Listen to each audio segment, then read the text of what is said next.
মিয়ানমারে গণতন্ত্র পুনরুদ্ধারে নিরলস লড়াই করে যাচ্ছে বার্মার পিপলস লিবারেশন আর্মির যোদ্ধারা। দেশ রক্ষায় তরুণ সমাজ সহ মিয়ানমারের আপামর জনতা যোগ দিয়েছেন বিপিএলএতে। ৩ মাসের কঠোর প্রশিক্ষণ শেষে সামরিক বাহিনীর বিরুদ্ধে লড়াই করতে যুদ্ধক্ষেত্রে যাচ্ছে প্রতিরোধ যোদ্ধারা।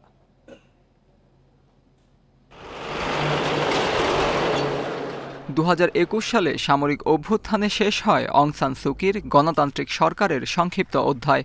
এরপর থেকে দেশটিতে চলছে সামরিক শাসন। আপামর জনতার দেখা হয়নি মুক্তির আলো। মানুষের ওপর শুরু হয় অমানবিক নির্যাতন, গুম, খুন ও ধর্ষণ।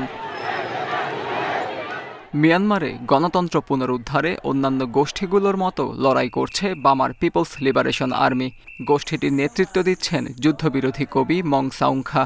জান্তার নারকীয় তাণ্ডব থেকে দেশরক্ষায় তরুণ থেকে শুরু করে বার্মার পিপলস লিবারেশন আর্মিতে যোগ দিয়েছেন মিয়ানমারের আপামর জনতা। তরুণরা সুপরিকল্পিত উপায়ে প্রশিক্ষণ নিচ্ছে এবং যুদ্ধক্ষেত্রে তারা সফল হচ্ছে। তবে অনেক মানুষের জীবনের বিনিময়ে আমরা সাফল্যের দেখা পাচ্ছি। তরুণ যোদ্ধাদের আত্মত্যাগী ও দৃঢ়চেতা মনোভাব দেখে আমি মুগ্ধ হই। তারা খুবই শক্তিশালী হয়ে উঠছে।